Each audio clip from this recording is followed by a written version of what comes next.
कि वाईफाई खत्म है क्या आज?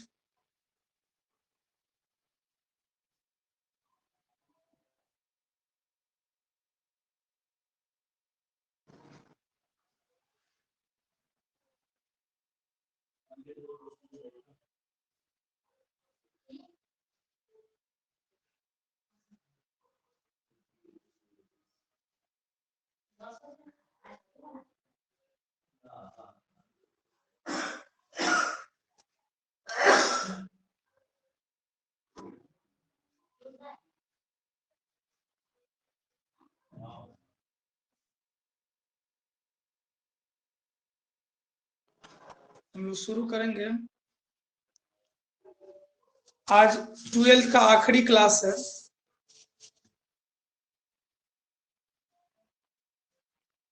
ट्वेल्थ का आखिरी क्लास है जिसको हम लोग को खत्म करना है।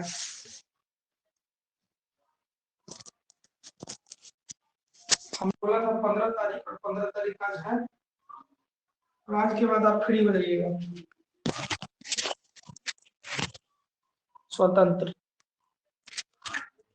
आज के बाद स्वतंत्र हो जाइएगा। लास्ट क्लास है।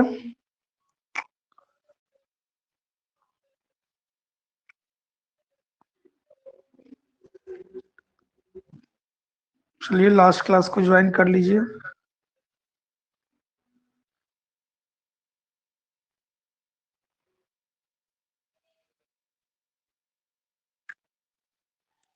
आखिरी क्लास में आपका स्वागत है।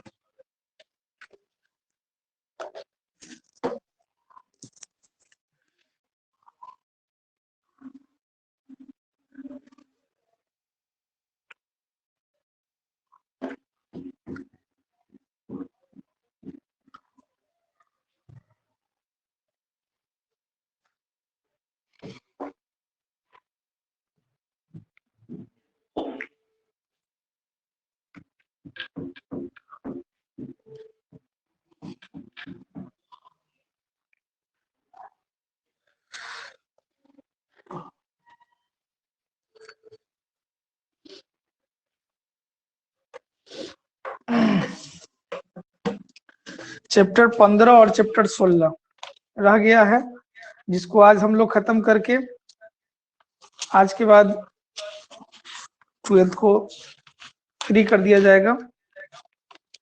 अब तक आप बंधे हुए थे, अब यहाँ से आप फ्री हैं।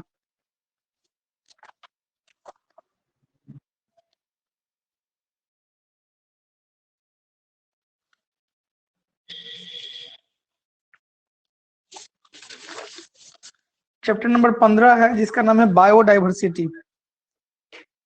चैप्टर नंबर 15 का नाम है बायोडाइवर्सिटी। तो वही देखना है बायोडाइवर्सिटी क्या है।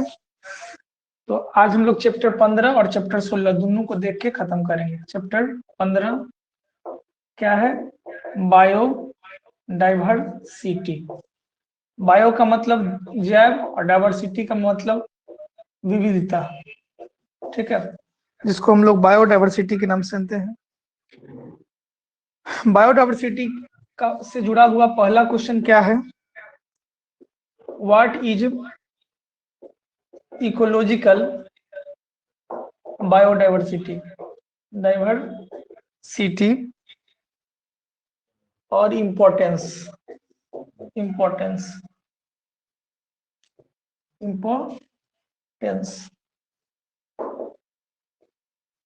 ठीक है, बायोडाइवर्सिटी क्या है और इसका इम्पोर्टेंस क्या है वही देखना है।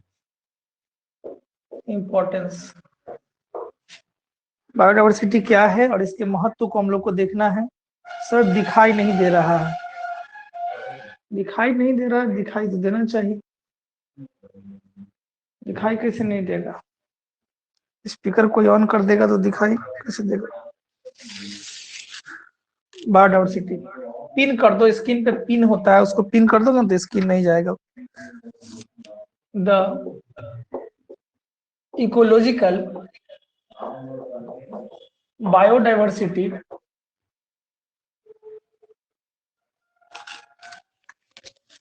इकोलॉजिकल बायोडाइवर्सिटी क्या होता है पहले इसको जान लीजिए, उसके बाद हम लोग देखेंगे किसका इंपॉर्टेंस क्या है? Ecological biodiversity is a different type of genes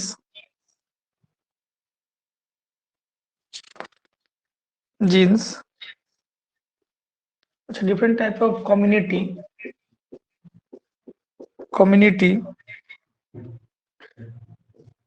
at ecosystem level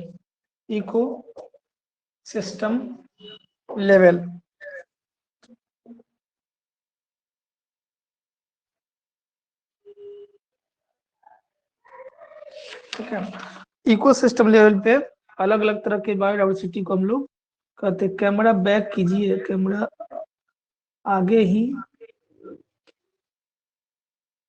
camera तो ठीक दिख रहा है, तुमको तुम्हारा गड़बड़ है, यहाँ सब ठीक है, अब दिखाई नहीं दे रहा है। कैमरा बैक कीजिए, कैमरा आगे ही बैक कीजिए। अरे यहाँ पे कैमरा ठीक है, तुम्हारा नेटवर्क गड़बड़ है, नेटवर्क ठीक करो ना। सबको दिखाई दे रहा है क्या? सबको दिखाई दे रहा है कि नहीं दे रहा है? मैसेज करो तो सब सही है।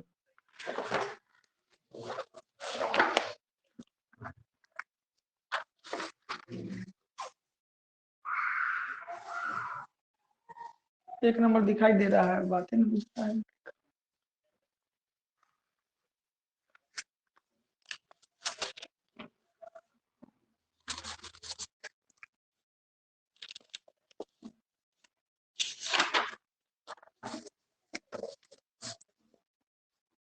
ठीक है, तो इसका इंपॉर्टेंस देखेंगे।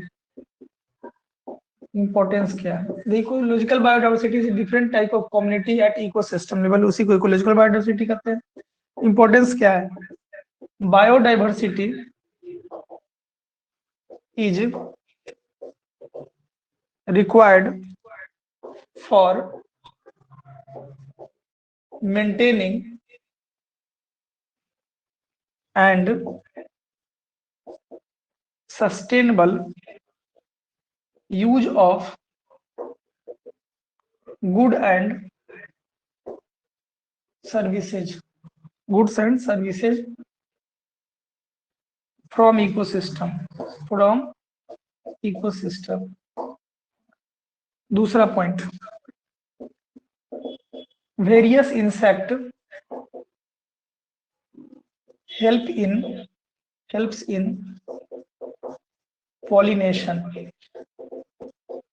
दूसरा महत्वपूर्ण इंपॉर्टेंस क्या है कि बहुत सारे इंसेक्ट जो है एक पौधे से दूसरे पौधे में पॉलन ग्रेन को ट्रांसफर करने में मदद करता है, एक बात। दूसरा बात, दुनिया में जितने भी लिविंग कंपोनेंट है और नॉन लिविंग कंपोनेंट है, दोनों का दोनों हम लोगों को कुछ ना कुछ प्रोवाइड करता है। जैसे नॉन लिविंग कंपोनेंट में क्या देखेंगे? सूरज की रोशनी, हवा, पानी, ये सब क्या नॉन लिविंग कंपोनेंट है। और उससे तैयार होने वाला पौधा या एनिमल प्रोडक्ट जो होता है वो लिविंग कंपोनेंट है। तो दोनों से हम लोग को फायदा पहुंचता है। तो दो चीज हो गया। तीसरा, various micro organisms help in the decomposition of organic matter, thereby increasing the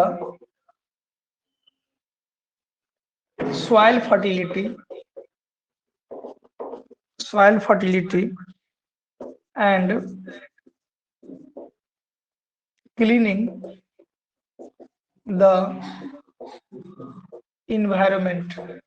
ठीक है, एनवायरमेंट को शुद्ध करने में मदद करते हैं। वेरियस ड्रग्स, बहुत सारी दवाइयां इससे बनाई जाती है। And medicines are extracted from plants. दो फायदा, जितने भी माइक्रो ऑर्गेनिज्म होते हैं उस माइक्रो ऑर्गेनिज्म के सहायता से जो सड़े गले हुए चीजों है उसको मिट्टी में मिलाने से मिट्टी की फर्टिलिटी बढ़ जाता है, साथ ही साथ जो प्रदूषित सब्सटेंस है वो इन्वायरमेंट को पोल्यूशन करते हुए डिस्ट्रॉय होकर मिट्टी मिल जाता है, तो प्रदूषण से भी समस्या मिलती है। दूसरी बात, बहुत सारी ऐसी ड्रग्स या मेडिसिन होती हैं जिसका निर्माण जो है बायो डाइवर्सिटी से जुड़े हुए प्रोडक्ट से किया जाता है, तो ये सारा का सारा इंपॉर्टेंस हो गया किसका, बायोडाइवर्सिटी का। बायोडाइवर्सिटी हम लोग को इस तरीके से मदद करता है। इसी में एक क्वेश्चन आता है इन सीटू कंजर्वेशन और एक्स सीटू कंजर्वेशन में, ये पूछा हुआ कई बार क्वेश्चन है, difference between in situ conservation and ex situ conservation. जो जीव जहां है वहीं पर सुरक्षित रख देना इन सीटू कंजर्वेशन, और किसी जीव को दूसरे जगह पर ले जाकर सुरक्षित रखना, वहां से ले जाकर, उसको कहते हैं एक्स सीटू कंजर्वेशन। तो पहले हम लोग देख लेते हैं इन सीटू कंजर्वेशन और दूसरे तरफ देख लेते हैं ex situ conservation. Ex situ conservation, in situ conservation हो गया और एक्स सीटू कंजर्वेशन। पहला बात क्या कर रहा है, it is the conservation, it is the conservation and protection of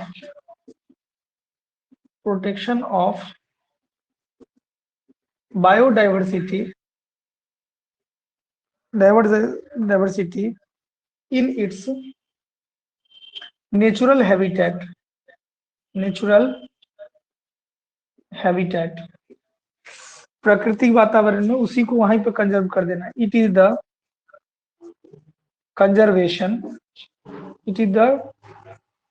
conservation of selected threatened plant and animal. Threatened मतलब हो गया जिसकी प्रजाति खतरे में है, संकट में है।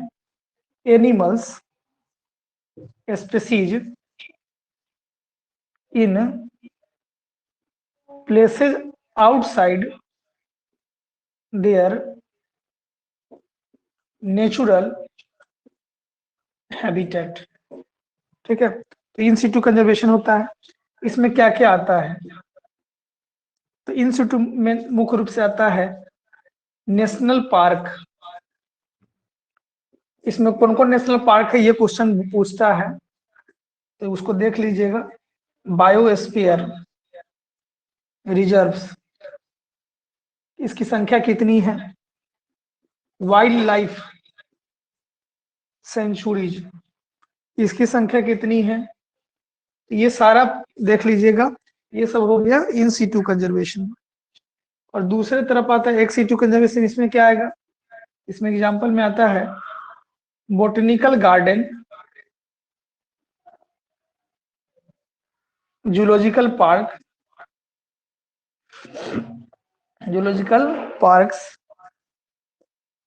Wild life safari, gene banks, ये सारे के सारे चीज जो है वो आता है एक्स सीटू कंजर्वेशन में। इन सीटू कंजर्वेशन क्या है, एक्स सीटू कंजर्वेशन क्या है, इसको हम लोगों ने देख लिया है।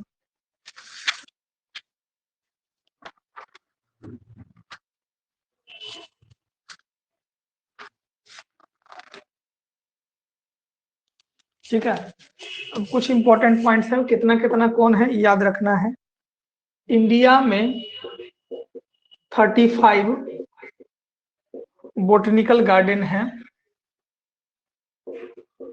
275 जूलॉजिकल पार्क है, 275 जूलॉजिकल पार्क है। किसी भी तरह के जो सीड होता है उस सीड को प्रिजर्व करने की प्रक्रिया को क्रायो प्रिजर्वेशन कहते हैं, और इसके लिए जो टेम्परेचर माप है वो है -196 डिग्री सेल्सियस। इतने टेम्परेचर पे इसको चाहे वो सीड है चाहे वो स्पर्म है, ठीक है, चाहे वो एग है, इनको हम लोग सुरक्षित, चाहे वो टिश्यू है, तो इस क्रायो प्रिजर्वेशन टेक्निक के माध्यम से इतना डिग्री टेम्परेचर पे हम लोग कोई भी चीज को सुरक्षित रख सकते हैं। ठीक है, तो याद रखना है। एक और पॉइंट, इंडिया के पास 14 गो बायोस्फीयर रिजर्व्स है। बायोस्फीयर रिजर्व्स 14 है। इंडिया के पास 90 गो नेशनल पार्क है। नेशनल पार्क है।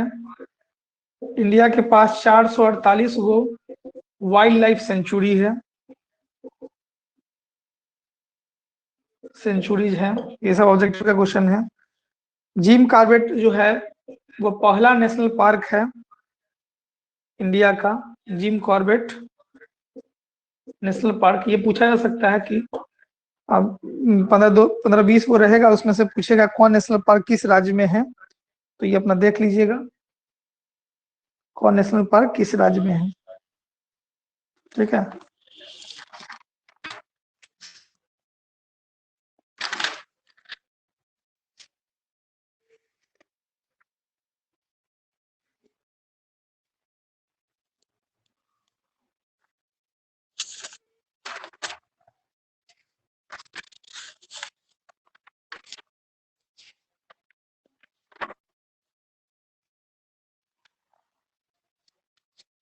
हॉट स्पॉट क्या होता है?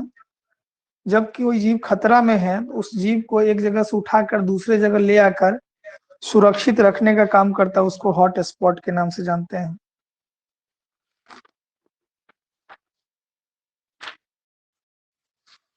हो जाएगा तो बोलिएगा।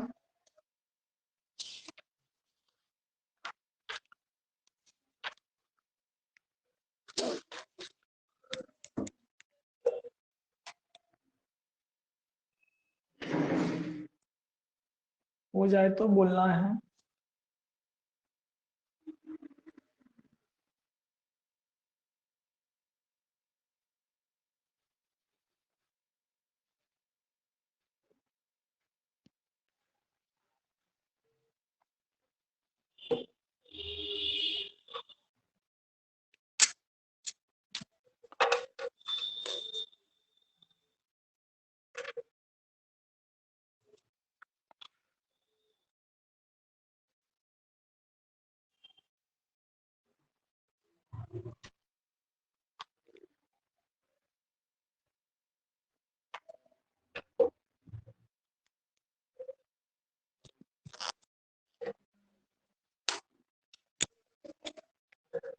हो गया सबका?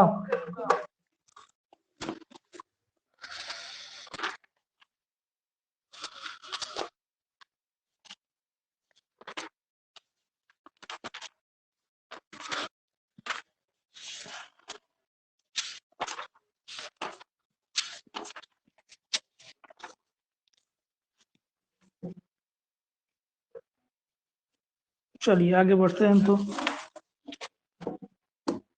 चिट्टू, तौफिक, सचिन, तौफिक का हो गया है।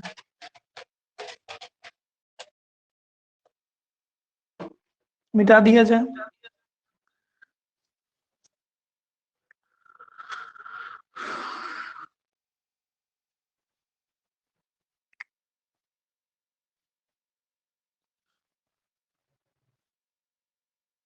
बाकी लोग का हुआ?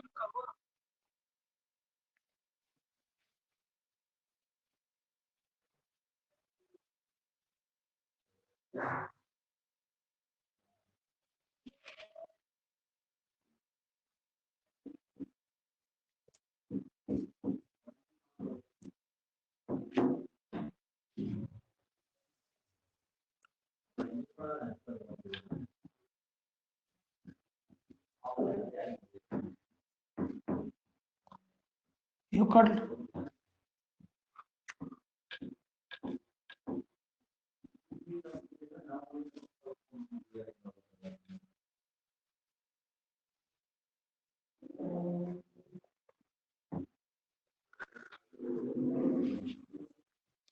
अपने से कर लिए तो इस पार्ट में अपने से कर लीजिए ना, क्या दिक्कत है?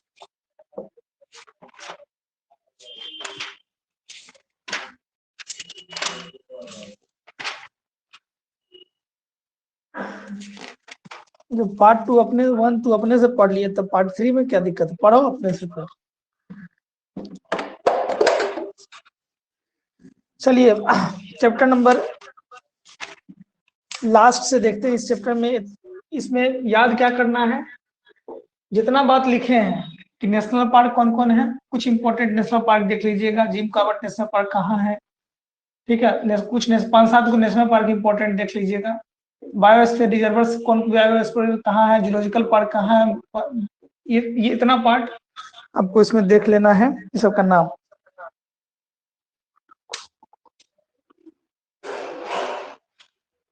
ठीक है,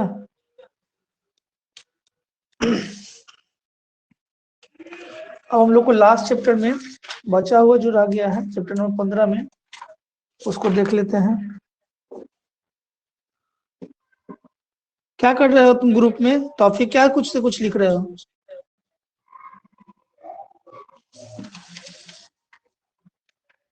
जो काम के लिए आया हो काम करो अभी।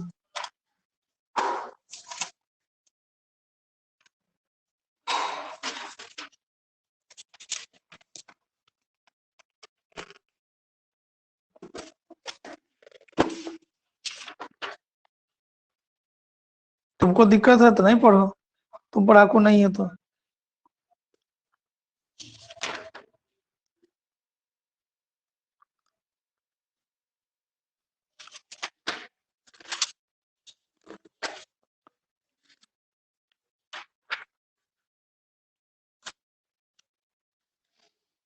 चलिए हम लोग इसमें देखते हैं। इसमें से इंपॉर्टेंट क्वेश्चन लगभग हम निकाल दिए हैं, एक क्वेश्चन और है। इसमें हॉट स्पॉट क्या है, एनसीईआरटी से जुड़ा हुआ क्वेश्चन है, इसको देख लेते हैं। हॉट स्पॉट क्या है?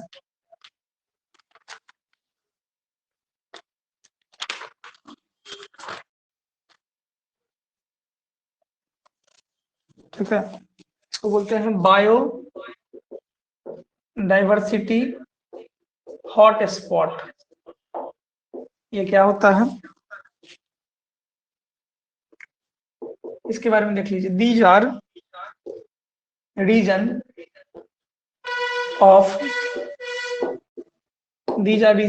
High level, these are region of high level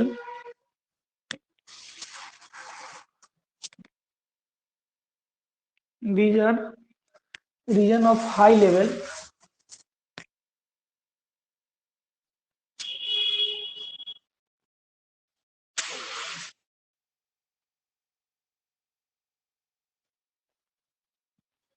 ये क्वेश्चन है क्या, थोड़ा ऊपर चला गया है, ये कर देते हैं।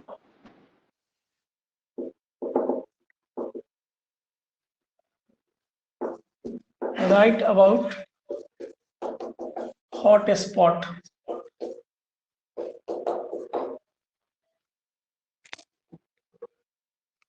सर आप बोले मतलब कि दो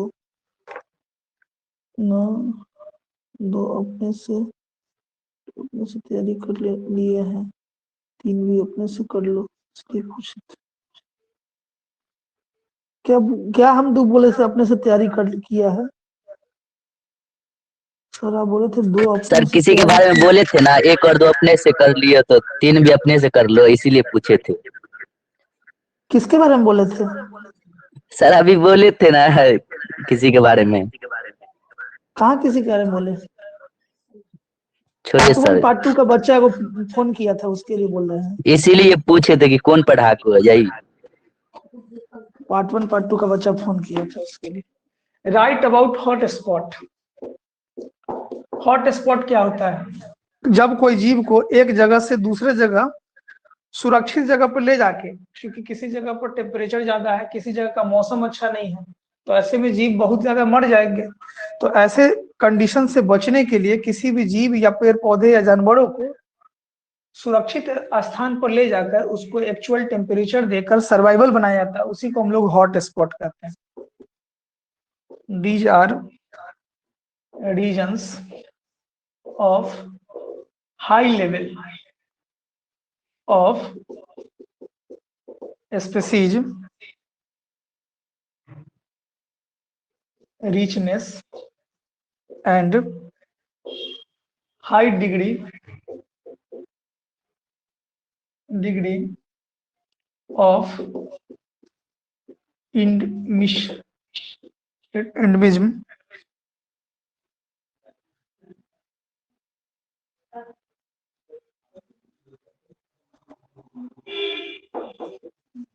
There are 34 hot spots in the world and 3 in India. 3 in India. एक है घाट, वेस्टर्न घाट, एक का नाम है वेस्टर्न घाट, दूसरा का नाम है श्रीलंका और तीसरा का नाम है इंडो बर्मा। Indo Burma. तो ये 3 हॉट स्पॉट है जहां पर जीवों को सुरक्षित रखा जाता है। चलिए आगे बढ़ते हैं।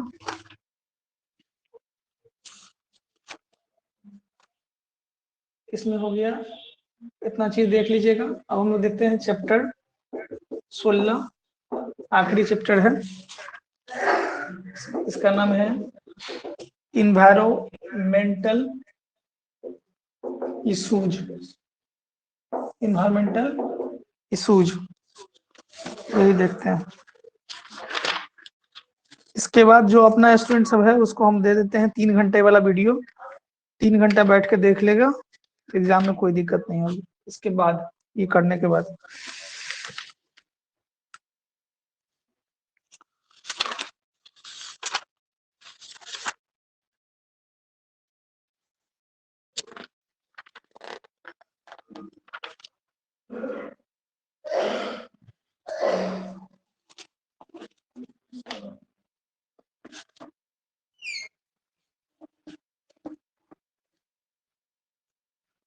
पहला क्वेश्चन है ग्रीन हाउस गैसेज। ये क्या होता है? These gases which allow solar radiation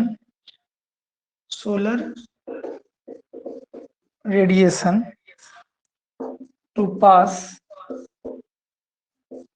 through them but retain and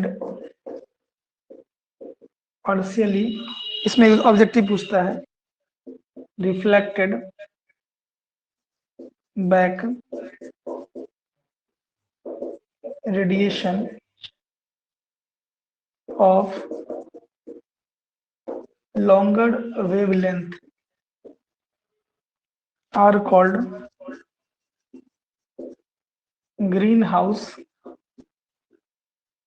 gases. Example: CO2, NO2, CH4, etc. ये सब ग्रीन हाउस गैसेज होता है। These gases are required to keep Earth warm and hospitable. They prevent a substantial part of long radiation emitted to Earth to escape into space.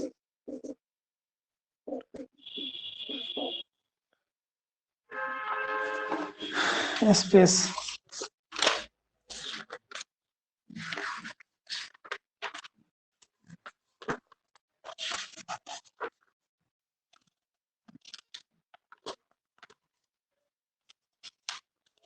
इसमें 2-3 और question है। चिपको movement, चिपको movement क्या होता है?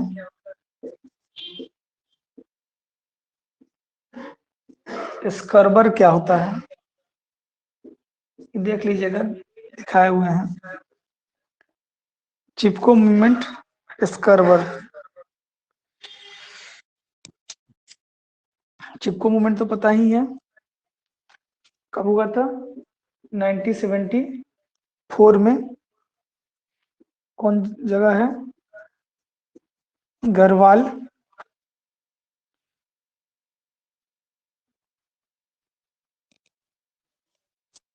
इसमें involvement किसका है? मिस्टर सुंदरलाल बहुगुणा, ये याद रखना है।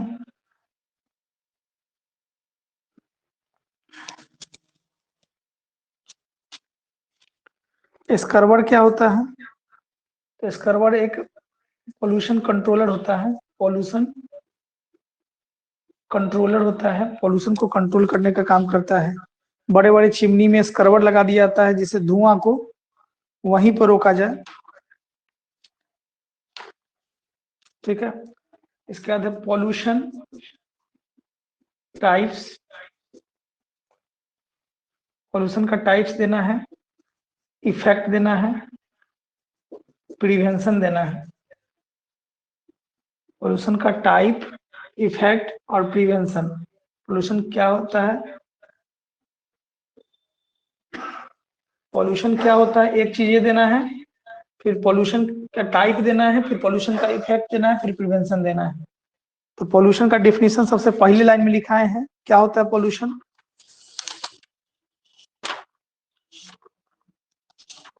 दिखाए थे पहले पॉइंट में। पॉल्यूशन क्या है? अनडिजायरेबल चेंज इन फिजिकल, इधर इस तरफ लिख देते हैं।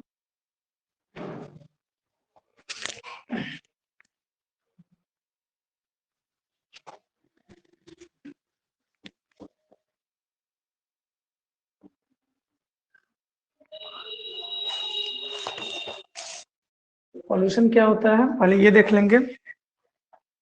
तीसरा नंबर क्वेश्चन में यही तो बात है, देखना। तीसरा नंबर क्वेश्चन में ये भी यही क्वेश्चन है, पॉल्यूशन क्या है, इसका इफेक्ट क्या है, इसका कारण क्या है। ठीक है, types, effect, prevention, cause,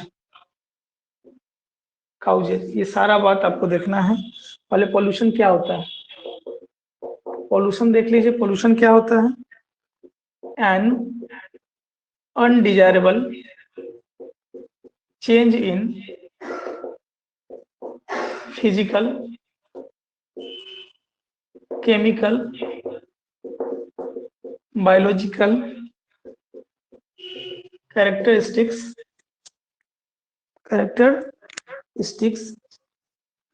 cut रहा है।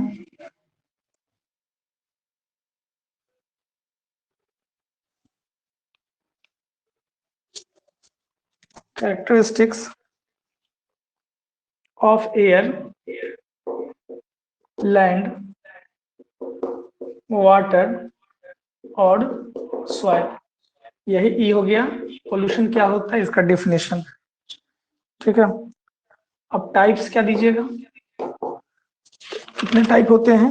पहला हो गया एयर पोल्यूशन, दूसरा हो गया वाटर पोल्यूशन, तीसरा हो गया सॉइल पोल्यूशन, चौथा हो गया साउंड पोल्यूशन।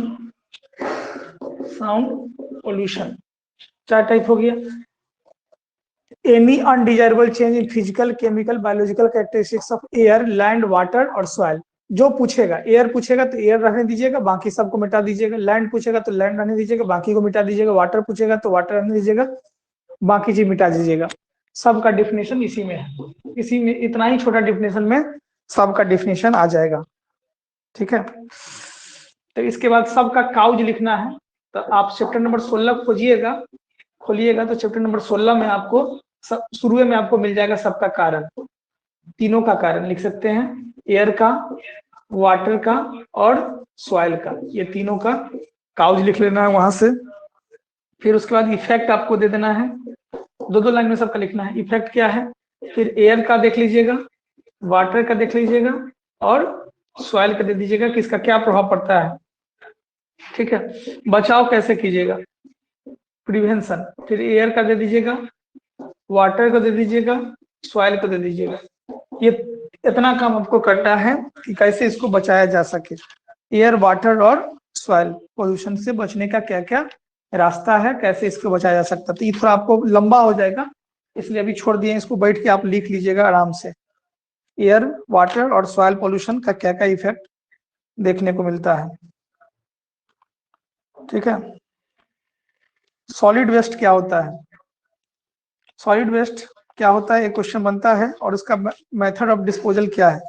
ग्लोबल वार्मिंग तो हो ही गया, ग्लोबल ग्रीन हाउस गैस हो गया, ग्लोबल वार्मिंग एक क्वेश्चन होता है। देखते हैं ग्लोबल वार्मिंग क्या होता है, इधर मिटा रहे हैं, मिटा इधर।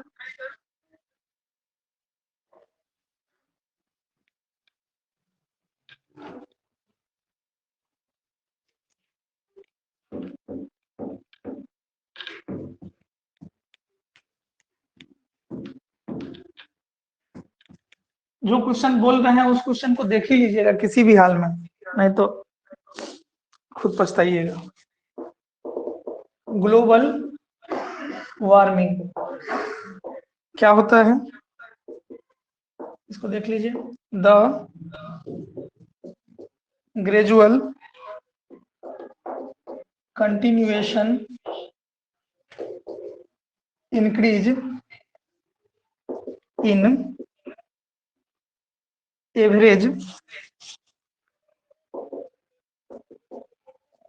Temperature of surface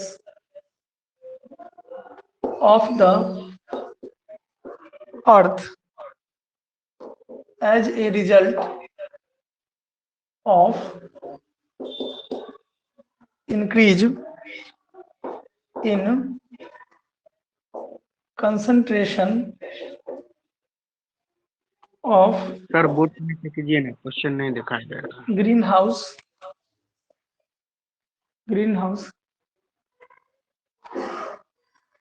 global warming है, बोर्ड में ग्लोबल वार्मिंग लिखा हुआ है। क्वेश्चन हो गया ये ग्लोबल वार्मिंग है, थोड़ा सा देख लीजिए इधर। ग्लोबल वार्मिंग यही क्वेश्चन है, ठीक है, थोड़ा ऊपर हो गया इसलिए। Green house is term global warming. Cow जिसका पूछता है ग्लोबल वार्मिंग किसकी वजह से होता है, कुछ ग्रीन हाउस गैसेज है, ग्रीन हाउस गैसेज की वजह से ग्लोबल वार्मिंग होता है। कौन कौन गैस है, कार्बन डाइऑक्साइड है, मेथेन है, ये मुख्य रूप से दो गैसेज है जिसकी वजह से ग्लोबल वार्मिंग होता है। इफेक्ट क्या होता है इसका, ग्लोबल वार्मिंग का क्या प्रभाव पड़ता है, तो surface area increase, earth temperature increase करता है। ग्लोबल वार्मिंग से क्या होता है, इंक्रीजेज टेम्परेचर। पिछले 10 साल में 10 ईयर में लगभग 0.6 डिग्री सेल्सियस टेम्परेचर इंक्रीज किया है ग्लोबल वार्मिंग की वजह से। कंट्रोल कैसे करेंगे इसको, कंट्रोल करने के लिए पहला चीज है कि पेड़ की कटाई रोकेंगे, रिड्यूसिंग डिफॉरेस्टेशन, वृक्ष की कटाई रोकना होगा, प्लांट लगाना होगा, प्लांटिंग हो गया, प्लांटिंग को बोलते हैं एफॉरेस्टेशन, याद रखिएगा। पेड़ को लगाना एफॉरेस्टेशन, पेड़ को काटना डिफॉरेस्टेशन, कटे हुए जगह पे पेड़ लगाना एफॉरेस्टेशन। ठीक है, और क्या करना होगा, slow growth of population, population की जो रफ्तार है उसको पर लगाम लगाना होगा। और क्या होगा,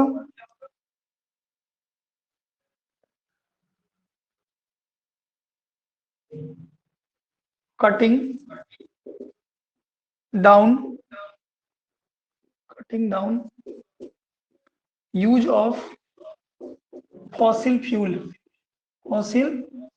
fuels, ये सब काम करेंगे तो हो सकता है। चलिए ये हो गया। अब इसमें एक आता है ओजोन। ओजोन क्या है? एक, इसका टाइप क्या है? दो, ठीक है। कारण क्या है ओजोन को का डिप्लीशन का? ओजोन परत के टूटने का या अपक्षय होने का कारण क्या है, वो देखना है। और इसका हार्मफुल इम्पैक्ट जो है, हार्मफुल इफेक्ट क्या देखने को मिलता है, हार्मफुल इफेक्ट क्या है ये देखना है। तो ये आप बुक में से देख लीजिएगा। ओजोन क्या है, इसका टाइप क्या है, काउज क्या है, और इसके डिप्लीशन का क्या कारण हो सकता है, ठीक है। ये देख लीजिए, ग्लोबल वार्मिंग हो गया।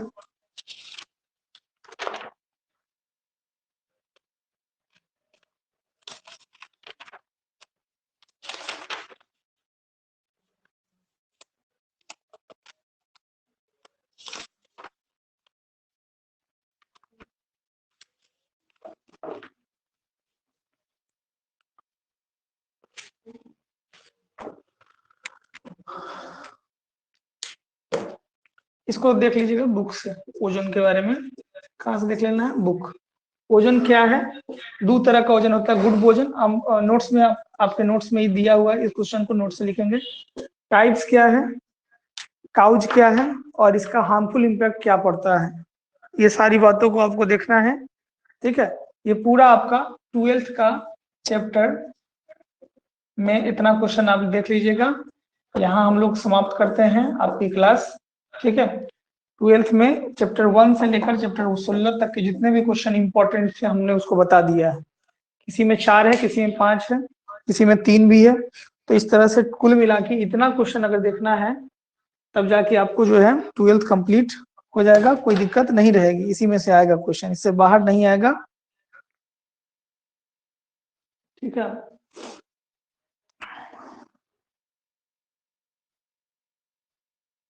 चलिए, सबका हो गया है। आज के बाद जिनको प्रॉब्लम होगा वो प्रॉब्लम पूछ सकते हैं, व्हाट्सएप करिएगा। प्रॉब्लम के लिए हम कभी भी जवाब देंगे।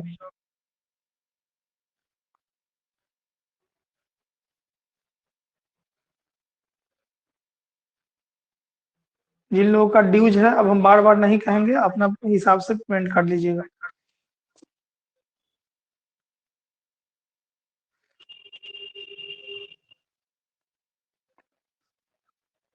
क्लास भी ओवर हो गया है, क्लास और चैप्टर दोनों ओवर हो गया।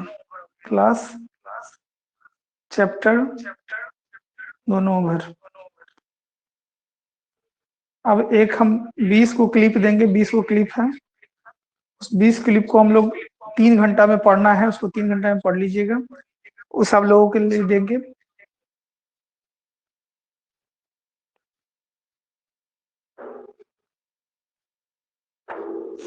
चलिए, तो सब लोग के लिए बाय बाय। यहीं तक आपका सफर मेरे साथ था।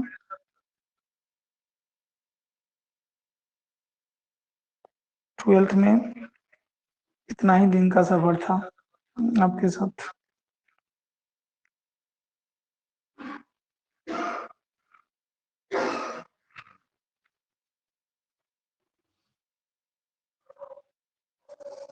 चलिए, ठीक है, ओके बाय।